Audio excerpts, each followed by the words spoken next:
আচমকাই উধাও হলো সমস্ত ছায়া। গাড়ি বাড়ি রাস্তা মানুষ সবই আছে, শুধু নেই কোনো কিছুরই ছায়া। রাস্তায় বেরোলে মাথার উপর চড়ার রোদ, রোদে বেরোলে ছায়া তো পড়বেই, এ তো খুব স্বাভাবিক ব্যাপার।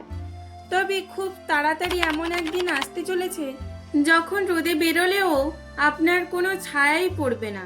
2025 সালে দুবার এই পরিস্থিতির মুখোমুখি হতে চলেছেন শহর কলকাতা। দুপুরে বেশ কিছুক্ষণের জন্য পরিস্থিতির মুখোমুখি হতে পারেন অনেকেই। আগামী 5ই জুন এবং 7ই জুলাই কলকাতায় দেখা যাবে জিরো শ্যাডো ডে। 5ই জুন দুপুর 11টা বেজে 34 মিনিট 54 সেকেন্ডে ছায়াবিহীন হবে কলকাতা। এরপর 7ই জুলাই দুপুর 11টা বেজে 41 মিনিট 24 সেকেন্ডে ফের আবারও একবার ছায়াহীন হবে কলকাতা। তবে কেবল কলকাতা নয়, বাংলার অন্যান্য জেলাতেও দেখা যাবে জিরো শ্যাডো ডে। কিন্তু অনেকের মনেই আবার প্রশ্ন জাগবে, এই ছায়া পড়বে না কেন? এই ঘটনার পেছনে বৈজ্ঞানিক কারণটাই বা কি? এই 2 দিন সূর্যের আপাত অবস্থান একেবারে মাথার ওপরে থাকবে, ফলে মানুষ সহ অন্যান্য যে কোনো উলম্ব সামগ্রীরই ছায়া পড়বে না।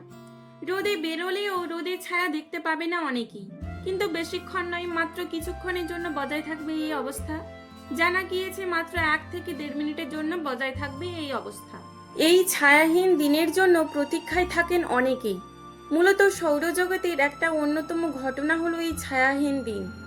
তবে এই সময়টা বোঝার জন্য 8 ঘন্টা আগে ও পরে পর্যবেক্ষণ করা দরকার। কোন কোন জেলায় এই জিরো শ্যাডো ডে দেখতে পাওয়া যাবে তারই কিছু সূচি দেওয়া হলো।